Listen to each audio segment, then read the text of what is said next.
Actes chapitre 9. Cependant Saul, respirant encore la menace et le meurtre contre les disciples du Seigneur, se rendit chez le souverain sacrificateur et lui demanda des lettres pour les synagogues de Damas, afin que, s'il trouvait des partisans de la nouvelle doctrine, hommes ou femmes, il les amenât liés à Jérusalem. Comme il était en chemin et qu'il approchait de Damas, tout à coup, une lumière venant du ciel resplendit autour de lui.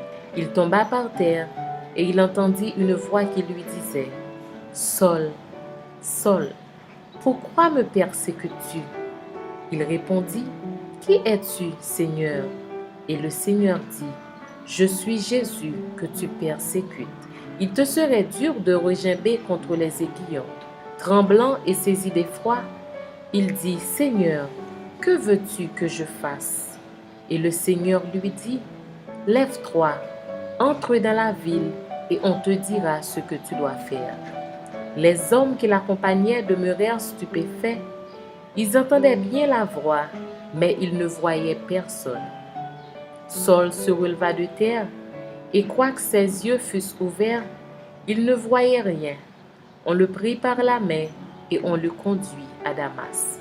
Il resta 3 jours sans voir, et il ne mangea ni ne but. Or, il y avait à Damas un disciple nommé Ananias.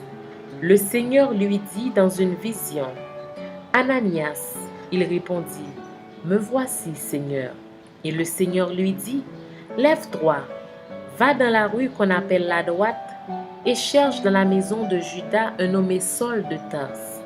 Car il prie, et il a vu en vision un homme du nom d'Ananias qui entrait et qui lui imposait les mains afin qu'il recouvrât la vue. » Ananias répondit : « Seigneur, j'ai appris de plusieurs personnes tous les maux que cet homme a fait à tes saints dans Jérusalem. Et il a ici des pouvoirs de la part des principaux sacrificateurs pour lier tous ceux qui invoquent ton nom. » Mais le Seigneur lui dit : « Va, car cet homme est un instrument que j'ai choisi pour porter mon nom devant les nations, devant les rois et devant les fils d'Israël. Et je lui montrerai tout ce qu'il doit souffrir pour mon nom. » Ananias sortit, et lorsqu'il fut arrivé dans la maison, il imposa les mains à Saul en disant : « Saul, mon frère, le Seigneur Jésus qui t'est apparu sur le chemin par lequel tu venais m'a envoyé pour que tu recouvres la vue et que tu sois rempli du Saint-Esprit. » Au même instant, il tomba de ses yeux comme des écailles et il recouvra la vue. Il se leva et fut baptisé. Et après qu'il eut pris de la nourriture, les forces lui revinrent. Saul resta quelques jours avec les disciples qui étaient à Damas. Et aussitôt, il prêcha dans les synagogues que Jésus est le Fils de Dieu. Tous ceux qui l'entendaient étaient dans l'étonnement et disaient : « N'est-ce pas celui qui persécutait à Jérusalem ceux qui invoquent ce nom ? Et n'est-il pas venu ici pour les emmener liés devant les principaux sacrificateurs ? » Cependant, Saul se fortifiait de plus en plus, et il confondait les Juifs qui habitaient Damas, démontrant que Jésus est le Christ. Au bout d'un certain temps, les Juifs se concertèrent pour le tuer, et leur complot parvint à la connaissance de Saul. On gardait les portes jour et nuit, afin de lui ôter la vie. Mais pendant une nuit, les disciples le prirent et le descendirent par la muraille dans une corbeille. Lorsqu'il se rendit à Jérusalem, Saul tâcha de se joindre à eux, mais tous le craignaient, ne croyant pas qu'il fût un disciple. Alors Barnabas, l'ayant pris avec lui, le conduisit vers les apôtres et leur raconta comment, sur le chemin, Saul avait vu le Seigneur, qui lui avait parlé, et comment à Damas il avait prêché franchement au nom de Jésus. Il allait et venait avec eux dans Jérusalem et s'exprimait en toute assurance au nom du Seigneur. Il parlait aussi et disputait avec les hellénistes, mais ceux-ci cherchaient à lui ôter la vie. Les frères l'ayant su, l'emmenèrent à Césarée et le firent partir pour Tarse. L'Église était en paix dans toute la Judée, la Galilée et la Samarie, s'édifiant et marchant de la crainte du Seigneur, et elle s'accroissait par l'assistance du Saint-Esprit. Comme Pierre visitait tous les saints, Il descendit aussi vers ceux qui demeuraient à Lydde.